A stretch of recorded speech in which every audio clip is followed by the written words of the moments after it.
You are listening to I Am Refocused Radio with your host, Shamaya Reed. This show is designed to inspire you to live your purpose and regain your focus. And now, here's your host, Shamaya Reed. Hey, welcome to I Am Refocused Radio, man. We are here once again. Today, man, we have another amazing show. We're going to have a special guest on today. It's all about life, fitness, and health. And man, Jeff Laters is an awesome guy. He started a business called Later Life. You can go to the website, jefflater.com. We're going to talk about Later Lifestyle. But first and foremost, I want to welcome you, Jeff, to the show, man. How you doing? I'm very good. Thank you for having me. I'm excited to chat. So it's great to have you on, man. First and foremost, give us a little bit of your back history. What inspired you to be involved in fitness and also create this brand? Yeah, well, my history is, or my story is a little bit different than most. I think a lot of people that are in the fitness industry kind of knew that they wanted to do that right away. And I always had a passion for it from a young age, but I never viewed it as a career. It was something that, it's kind of like something that you do on the side as you're going to school or, become a personal trainer to pick up extra money, stuff like that. And so I went to college and got into the corporate world, and I would do personal training on the side just for fun. And I pursued my own kind of fitness and even got into bodybuilding and pursued that pretty heavily. And people would come to me for help with nutrition and stuff like that. And for probably the first 50, 60 people, I never charged them any money because I didn't feel like I could. It was like imposter syndrome. I just didn't feel like I was worthy of charging anybody money. I thought everybody knows this stuff, right? But so that's kind of how I got started. I helped a guy actually compete.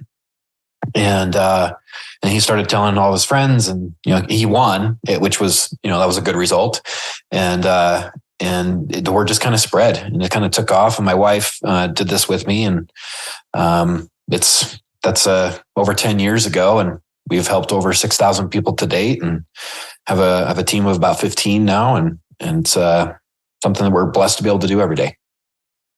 And with the style of your brand, I know on your website it says, not just another fitness company. What kind of separated your style when you're working with your clients? We've gone through an evolution, to say the least. If you look up, if you were to Google me, you'd find all sorts of bodybuilding pictures, because that's kind of my history. I turned professional in 2018. Actually immediately retired at that point because I competed as an amateur for over a decade, did 40 competitions. And so that's kind of who we worked with. We worked with a lot of bodybuilders when we first started. And I've worked with, thousands to date. And it's something we're still very passionate about, but being exposed to that world also, it made me realize how harsh and how strict and how in some situations dangerous it can be. And so it's really helped us try and find a better balance with things so we can live a lifestyle rather than do something so extreme as getting down to single digit body fat percentages and getting on stage. I still love it, but it's in my past. I haven't competed for over 4 years. And we do still help some, but the majority that we work with, we're just trying to help them find a good balance with health and fitness and find something that's sustainable. I'm really very much against the fad, quick fix type of diets that you see over and over and over again. And we try to find something that's more sustainable, that allows people to eat the foods that they love and go out to restaurants with their family and friends and still be able to live a fit life. And I believe that's possible. And that's what we try to show people. Once again, listen to I Am Refocused Radio, talking to our guest today, Jeff Later. And you can go to his personal website, jefflater.com. And we're talking about his company, his business, Later Lifestyle. When people are signing up for just your services, you do a lot of things. It's not just, working out and gym life. You do coaching as well, but you do personalized, independent, tailor-made services as well. What if I'm the new one? I've never done fitness before. I don't know the safety things I need to know to be educated on. What's the first step when I talk to someone like you? Well, we always try to meet you where you're at. So wherever you're at in your fitness journey, whether you're just starting, never set foot in the gym, or you're a veteran, we try to cater everything to where you're at. And that's with food and with exercise. So if you're really unfamiliar with the gym, then we would start very, very slowly, and maybe even start with home workouts. With the food side of things, everything is tailored to each person, and that's not just like according to age, height, weight, and activity level. It's things like, what are your food preferences? Do you have any food allergies? Like what's your dieting history? What's your daily schedule like? Are you on the go a lot? What time do you get up in the morning? And that really helps us tailor it. And then as the body changes, as they start responding, we continually modify the food intake and the exercise so that they keep responding instead of hitting a plateau and getting frustrated and stopped. But as the body changes, the plan needs to change. So it's kind of a constant effort to stay on top of it and keep them responsive. But in addition to that too, like the biggest thing that I think that has happened in the evolution of our company is the realization that you can't just focus on food and exercise. I mean, that's what everybody does. But still, we're just getting worse. The obesity epidemic is getting worse and worse and worse every single year. But there's more and more diets that come out every year. So something's missing. And it really is, in our belief, it's what's going on between the ears. It's our mindset. And the things, a lot of people have limiting beliefs and don't end up self-sabotaging and end up making any diet that they do not work just because of what happens with our mindset. And so that's a big part of what we do. And all my coaches and myself included are all life coach, performance coach certified. And so that's a big part of the actual coaching rather than being somebody that just adjusts a meal plan or gives a workout assignment. And that's unique. That's awesome that it's not just fitness services, but it's also coaching for the mind. Now, give a little preview, like a demo. So if I'm someone that is going to work with you and exercise and be in the gym and stuff, but you also going to do the coaching part, what's some of the teasers that you work with your clients? Do you just interview them first, see where they are mentally, or is there a template? Yeah, well, we have some, I mean, if we're starting from scratch, we got to have some sort of structure and framework. So we do have a framework for our system. We call it the True Shift method. But we have a variety of techniques that we use, but there has to be a lot of interaction, right? Because in fact, we call it relationship style or relationship based coaching, because if we don't know the person, then we're not really going to be able to help them, right? Because so many of us have all these different narratives that go on in our head, and we don't always communicate those, or sometimes we don't feel like we can open up to somebody, right? And it could be that like there's something traumatic happened in their youth, and that's limiting their belief about what they can accomplish in anything in life, let alone their fitness, right? So we do have have a very thorough questionnaire, but we do also have an interview when we first start, and then we have regular calls, usually Zoom calls, that allow us to further that relationship, get to know what's going on, what battles and what challenges they're facing, and give them tools and resources to get through those. And that's really it really is kind of different for each person, and kind of meeting them where they're at. But those things always happen for sure. And for those who are a little bit more experienced in the fitness world, and they are aspiring to be a bodybuilder like you were in the past, is that something that you recommend people to jump right into, or do you kind of caution them to kind of take a little bit of recommendation first? It's almost like you teed that up for me, because I mean, that's exactly our method. We want to, in fact, I won't put somebody on stage if they're brand new to fitness or even any type of dieting whatsoever. You see that a lot, unfortunately, in the industry, where people they'll find somebody to train them, to coach them, to get on stage because they saw pictures on Instagram of their friend and they're like, oh, that looks awesome. I want to look like that. What do I need to do?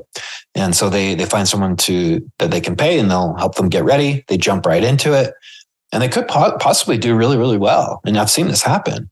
But then what happens after is life-changing in a very negative way for so many people. And I've seen this happen. It's kind of what's turned me off to the industry in a lot of ways, because of the extremes that you put your body through. And it affects your metabolism, it affects your hormones, it affects your body image, it affects your relationship with food. It can be a very negative thing if you're not prepared for it. And so, yeah, we would want to make sure that you have the lifestyle established first, that you have some knowledge about food, about nutrition, that the mindset is there first. And then you can really push yourself for a challenge like that to get on stage. And it'll make it so that, when you get that great achievement, get down, to a really low body fat percentage, that when that goal has come and gone, that what you go back to is the lifestyle that you learned here, not what you consider to be normal, which the average normal American diet is not very healthy, right? And that causes a lot of people to gain weight in a dramatic fashion that I don't think most people are aware of how fast it can come on. But I've seen people gain 30 pounds in 3 days coming out of a show. It's really dangerous. Man, once again, let's not refocus. Radio, talking to Jeff Later. And man, Jeff, when people are learning about you and your history with fitness competition, I think that's a unique story. What's some of the experiences that you share with your clients that are maybe not the most positive, but it's like a learning tool to kind of help them with their fitness journey? Oh man, I've got so many stories, but I try not to share too many about other people, but I'll share one about me. My very first time I got on stage, and I had been working out for basically all my life. I didn't get on stage until I was 30. And it was still a new unique experience doing all the preparation. I was doing 2 hours of cardio every single day, doing more distance-wise training than somebody getting ready for a marathon would. And that's, some people aren't aware of how much cardio bodybuilders do, but we do a lot. Not eating very much food, and then training on top of that, weight training. And so when I got on stage, and the coach that I was working with at the time had me completely restrict sodium for the last week going up to the show. That's supposed to help kind of dehydrate you, makes the skin look thinner, makes you look more defined. There's a lot of other negative things that come with that, but we'll get to that. We take an over-the-counter diuretic that will help expel even more water. And then you get up on stage and you actually stop drinking water the night before. And you get on stage, don't drink water all day. And the diet's been extremely strict all this time. Then the next day, typically what most people do, a lot of people do, especially the first time, is they'll start to stockpile all these foods that they weren't able to eat while they were getting ready. So it's like, you get Oreos and, all sorts of treats and sweets and maybe mom's apple pie or whatever.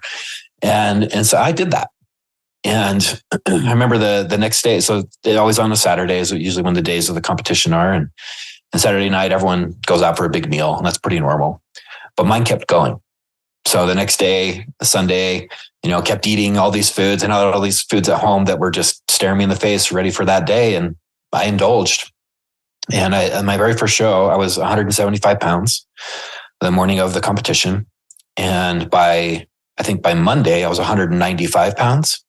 So I'd already gained 20 pounds. Now, a lot of that was water, but some of it was fat already too. And then I think by Wednesday, I probably should have been admitted to the hospital at that point because I was about 212 pounds, and my legs were so swollen, so full of water, you couldn't see my ankle bones or my knee bones. And it hurt to walk because there was so much pressure in my legs, and I had the one and only migraine of my entire life. I remember I was at work and I had to leave. I remember driving home was difficult, and I had to go. I think I went into the bathroom and like try to put on a bath, and with the lights out, because the light hurt my eyes because I had a migraine. And I probably should have been admitted to the hospital, but that was a really bad experience of my own. And that sounds very extreme. And it sounds like the competition part is like it can almost consume a person if they're not careful. Oh yeah. Has any part of you wanting to get out and kind of change, shift gears to something else? Not at that point. No. I kind of like caught the bug. Like, even though I did gain all that weight, they're like, oh yeah, it's normal. It happens. It shouldn't happen, as I've learned, but it does happen frequently just because people aren't prepared for it. But no, it wasn't until a few years later where I almost quit. I almost gave it up. And it's because I have a very OCD personality. And so I actually didn't do anything. I didn't eat anything other than what was on my very specific and assigned meal plan for over 2 years. So I didn't have any sort of like what most people would call a cheat meal for over 2 years. Now, do you need to have a burger? Do you need to have pizza? Do you need to have candy? No, you don't need that stuff. But it really kind of messed with my head a little bit because I was so strict. So I was just holding on too tight, so to speak. And I remember by the time I competed, I was competing every year at that point. By the time I got to the day of the show, I just wanted it to be over with. I don't even care. I was at the California State Championships. I don't even care about the show. I don't want to do it. I don't even want to be here. Let's just get on stage so I can be done with this. And I'm never going to do this again. And that was my mentality. And I felt that way for about 2 weeks after the show too. And I did okay. I think I took second, something like that. And then I just realized that I was taking the wrong approach. And it was a competition that my wife had done with me. And she didn't not cheat like me. She would have a cheat meal here and there, but she was still holding on pretty tight too. So we were kind of going through it together. And we both were burnt out, or just this isn't for us. Why are we doing this to ourselves? This is awful. And then we kind of figured out that we were just not doing it right. And so we obviously we didn't stop. We kept going, but we had to go through that that hard learning process initially to figure that out. So when you started your business, your company, Layer Life Lifestyle, was that more of a time to give back to the community and help educate people on fitness? Because it sounds like it's not like you just wanted to stop everything. It's just that it was almost, I won't put words in my mouth, was it more so that you was just time to move forward to something new? Well, so when I said stop, it was more about me stopping competing myself, right? And it wasn't about helping other people, because it wasn't until I had been competing for years before I actually started coaching people. I had done personal training, but coaching and personal training are completely different, in my opinion, at least. And so when we formed Later Lifestyle, we had no vision. We didn't know what we were going to do with it. We were just well, people are starting to pay for us. We probably need to form a company and make this legit. I don't want to get the IRS coming after me or something like that. So we formed a company and we're just I don't know, we'll figure it out. And so I had a full-time job. My wife had a full-time job, and we would meet with people in person. We actually met with people at our kitchen table after work from about 5 p.m. till 8 o'clock at night. And then after that, I would work on their programs and send them out. And we would do this Monday through Friday. And then Saturday and Sunday, we would meet with people all day. And so we had about 80 to 100 clients that we were trying to manage, as well as full-time jobs and being parents to 3 daughters. So we were working nonstop. I mean, it was really, really hectic and stressful, but we loved it. And the reason why we started it, honestly, was because of what we observed. It was just why? And honestly, at first we were just this stuff is common sense. How come people don't know this? And we quickly realized that it's not. And then we started finding out all these other things that they were doing. Whoa, what are you guys doing? We got to stop this. And so it's really cool to be able to help other people. And it's way more fulfilling than pursuing my own fitness. But that's what got us started, is pursuing our own fitness journey. Yeah, that's awesome. And so you had a demand of people who respected your craft and everything that you were doing. It was time to expand and turn into a legit business, like you said. Now, Be an entrepreneur, man. You now are in a situation where, okay, you got to market, you got to do this, you got to do that, you got to have a website, you got to be the tech guy, you got to be the caller, you got to be customer service. Yeah. What was that like in the beginning? Was it natural for you all? Because it sounds like y'all just naturally just really on top of your stuff. What was that? I have an interesting background business-wise. My degrees really didn't provide me any sort of help, but what I ended up going into as a job was kind of on the technical side. So I wasn't a computer programmer or anything, but I was a project manager. And so I worked with a lot of programmers, and I developed some technical skills in that process. And that actually really helped me when we first started. So I was able to get a website going. It was a little rough at first, for sure, but we got it going and actually designed our own logo, which I got refined by somebody else later. And that really kind of helped get things going. But I wouldn't say we were natural entrepreneurs. We didn't know what we were doing. And so I really immersed myself in book after book after book. And I would try and I finally started getting business coaching. first couple ones I worked with weren't that helpful, but they did provide some foundational help. And then I've just been a part of masterminds and entrepreneur groups, and I'm continually doing that to this day. And I still probably wear too many hats in my business, but I'm lucky enough to have a team around me that is passionate about what we're doing, and they're just fantastic, and that's why we're able to impact as many people as we do.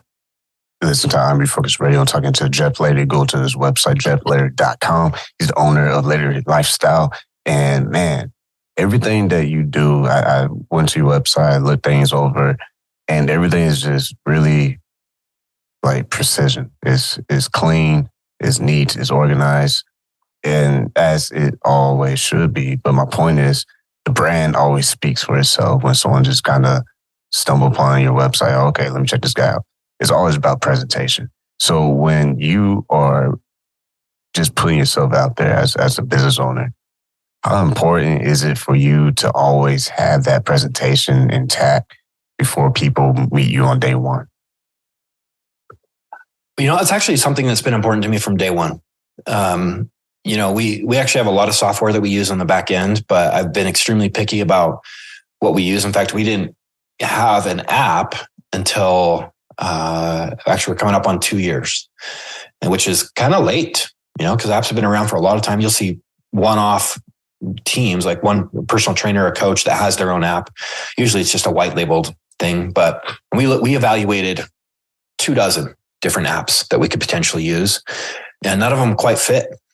And so it wasn't until we found one that we could use and work with a developer to modify it in a way that would serve us in the way that we needed it to, that we finally got an app.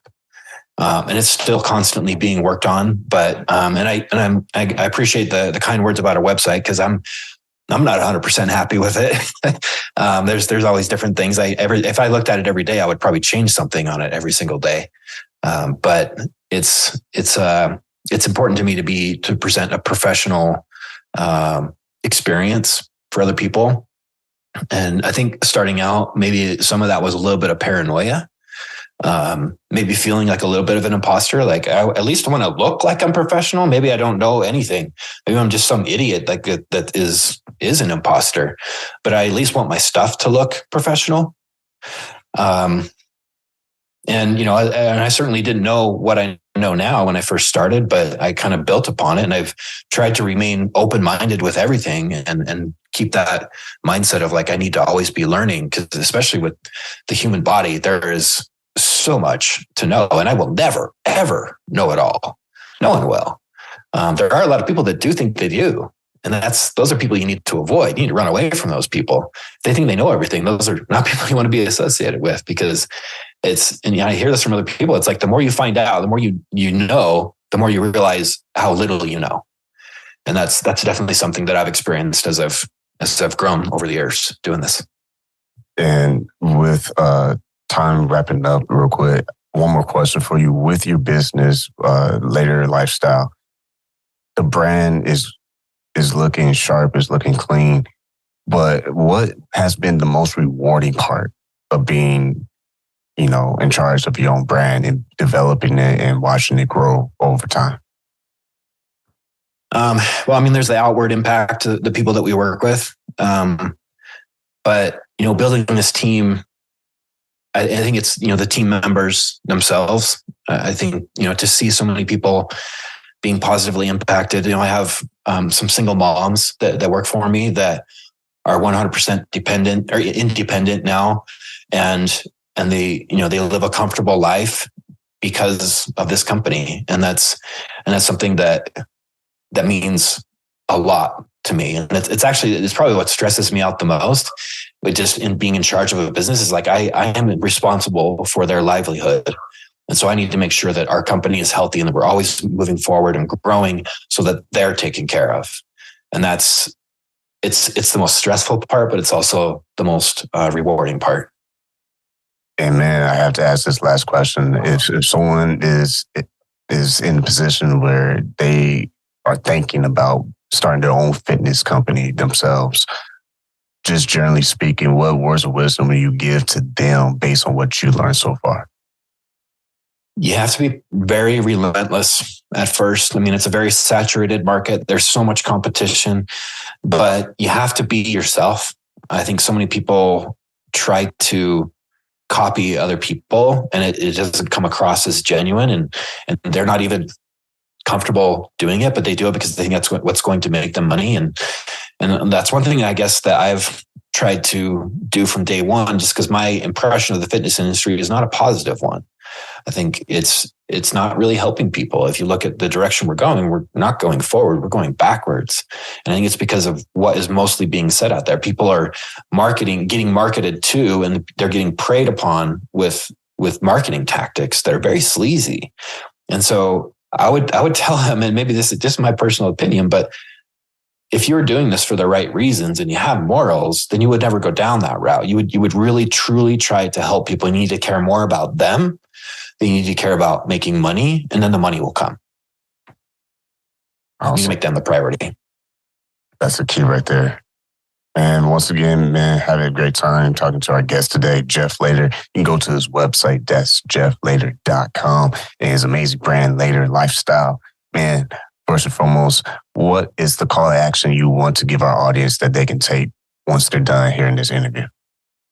You know, I'm not selling anything, but if they want to follow me on Instagram, I try to put out as much information and value there as I can every single day.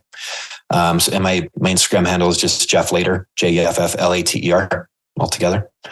And that's the best. If they want to reach out to me there, they can just shoot me a DM there. But that's probably the best place to get more content from me and any tips or tricks that they want to learn.